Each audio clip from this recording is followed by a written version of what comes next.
تقدیر پر کامل یقین رکھنا ضروری ہے، اور جس شخص کا تقدیر پر کامل یقین ہو اس کو کم از کم 4 فوائد ضرور حاصل ہوتے ہیں۔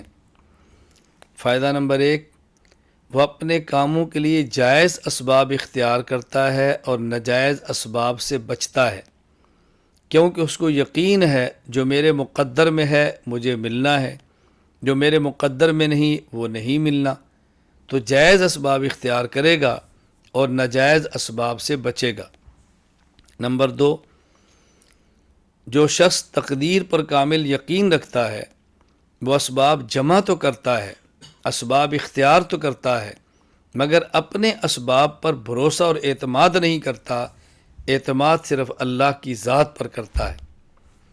نمبر 3، جو شخص تقدیر پر کامل یقین رکھتا ہے اگر اس کو تکلیف، رنج، مصیبت، کوئی دکھ آ جائے تو اس کے لیے اس کو برداشت کرنا، اس پر صبر کرنا بہت آسان ہو جاتا ہے۔ وہ سمجھتا ہے کہ یہ میرے مقدر میں تھا اور یہ آنا تھا اور میں نے اپنے مقدر کو سہنا ہے۔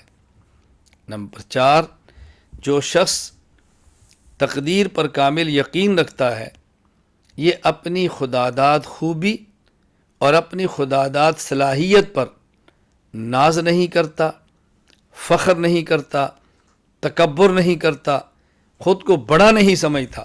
وہ سمجھتا ہے کہ یہ میرے مقدر میں صلاحیت تھی جو اللہ نے عطا فرما دی، میرے مقدر میں نہ ہوتی تو مجھے کیسے ملتی۔